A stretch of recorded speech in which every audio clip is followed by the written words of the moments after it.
আবার এবছর রোজায় ঠিকই 28 রোজায় 3 ছেলে মারা গেছে। 3ও ছেলের রোজা। ছেলে আমার শেষ খানা খাওয়াইছে, আর চোখে দেখতেও পারলাম না ছেলেরে। খবর পাই আসলাম, আইয়া দেখলাম ছেলের লাশ। আল্লাহ, তুমি কেন আমার কাছ থেকে আমার 3টা সন্তানকে কেড়ে নিলা? তুমি এবছর ঈদের টাকা পাঠাই দিছি, আম্মু ঈদের মার্কেট করবে, তোমার টাকা আমি পাঠাই নাই। আব্বু তুমি আসো, তোমার আমার মনের মতো আমি মার্কেট করে দিব। আমি 24 তারিখ ঢাকা গেছি পোলার কাছে। পোলা আমার একটা টাচ মোবাইল কিনে দিয়েছে 13,000 টাকা দিয়া। এই জামাটা পোলা কিনে দিয়েছে, লঙ্গিটা আমার পোলা কিনে দিয়েছে, একটা প্যান্ট কিনে দিয়েছে, 2টা গেঞ্জি কিনে দিছে।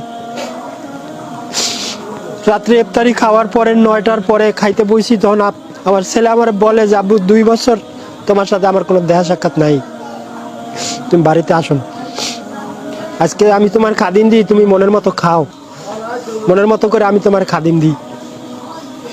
ওই আমার ছেলে আমার শেষ খানা খাওয়াইছে, আর চোখে দেখতেও পারলাম না ছেলেরে। খবর পাই আসলাম, আইয়া দেখলাম ছেলের লাশ। এটাই কি আমার কপালে ছিল? আল্লাহ, তুমি আমার কেন আমার নিঃস্ব করে সব কেড়ে নিয়ে গেলা? তুমি, আমি কি অপরাধ করেছিলাম, কি অন্যায় করেছিলাম? আমার জীবনে আমি এমন কোনো অন্যায় করি নাই। কারণ আমি যদি অন্যায় করে থাকি সেটা তো আমার মনে থাকে, আমার দিলে থাকে আমি কবে অন্যায় করেছিলাম। এমন কোনো অপরাধ করি নাই। আল্লাহ, তুমি কেন আমার কাছ থেকে আমার 3টা সন্তানকে কেড়ে নিলা? তুমি 4 ছেলে ছিল।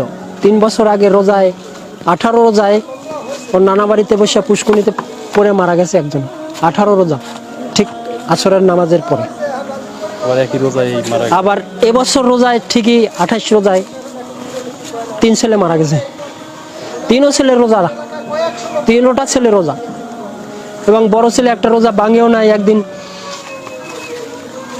নামাজও কায়দা নাই তার, তারাফি নামাজও কায়দা নেই। মেজো ছেলেটাও রোজা ভাঙে নাই, প্রত্যেক রোজ তারাফি নামাজ পড়ে, 5 ওয়াক্ত নামাজ পড়ে।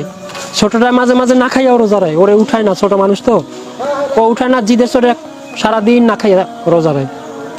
এখন চাও, আমি তো নিঃস্ব হয়ে গেছি, আপনারা তো বোঝেন, সব কিছুই জানেন। যাতে আমার তো এখন পিছন থেকে গাড়ি দেওয়ার মতো কোনো লোক নাই। ছেলে তো আমার চলে গেছে। এখন সামনের দিনগুলো যে আমি কিভাবে চলবো, কিভাবে খাবো, কিভাবে থাকবো, আমার একটা ঘরও নাই। আমাদের এই লাইনের রাজীব পরিবহন যেগুলো আছে, প্রায় সময় আমি বাড়ি না থাকলেও তো, দূরে থাকলেও তো শোনা যায়, আমার ফেসবুকে দেখা যায় রাজীব পরিবহনে প্রায় সময়ই অ্যাক্সিডেন্ট করে, এখানে ওখানে, এখানে ওখানে। আমার মনে হয় আমাদের এই লাইন থেকে রাজীব পরিবহন বন্ধ করে দেওয়াটাই ভালো মনে হয় আমার। সবার কি মতামত তো আর জানি না, যেহেতু আমার ছেলে 3টাই রাজীব পরিবহনে নিয়ে গেছে। আমার মনে হয় যে রাজীব পরিবহন বন্ধ করে দিলে আমার মনে হয় যে ভালো হয়। আচ্ছা, রাজীব পরিবহনের পক্ষ থেকে কোনো কিছু এখন পর্যন্ত কিচ্ছু পাই নাই, পাওয়া তো দূরের কথা, কিছু দেয়ও নাই। তারপরে যোগাযোগ করার জন্য বলছিল নাকি কোন সময় নাকি এরা বসবে, কি যোগাযোগ করবে, কি করবে, তা তো আমি এখন পর্যন্ত বলতে পারি না। আমি কালকে 8:30টার সময়, সকাল 8:30টার সময় শুনছি। আমি কে জানাইছে, কি করতেছিলেন ওই সময় আপনি? আমি তো কাজে রওনা হয়ে গেছি, আমি গাড়িতে ছিলাম। তখন ছেলে অ্যাক্সিডেন্ট করার পরে ওর তো টাচ মোবাইলটা ভেঙে গেছে, একটা বাটন ফোন ছিল। ওই বাটনে মা বাবা খালি 2টা নাম্বারই সেভ করা ছিল। তো ওইখানে অ্যাক্সিডেন্ট করার ওইখানে যে লোক ছিল, ওরা বাবার নাম্বারটা দেখে কল দিছে আমার কাছে, ওই সিম দেয়া। তখন আমি ফোনটা ধরছি, ধরার পরে কয় এই সিমটা কার? আমি বলছি তো আমার ছেলের। আপনার ছেলে এখানে অ্যাক্সিডেন্ট করছে। তখন আমার বিশ্বাস আসে না, যেহেতু 6টার সময় আমি ফোনে কথা বলছি ছেলের সাথে, ছেলে বাড়ি এসে পুচ্ছে 7টা, 7:30 বাজে, 8টা বাজে অ্যাক্সিডেন্ট করছে। তখন আমার বিশ্বাসে আসে না। তারপরে আবার নিজে নিজে চিন্তা করলাম যে ওর মামা বাড়ি যখন গেছে, মামার একটা মোটরসাইকেল আছে, লইয়া বাইরেতেও পারে।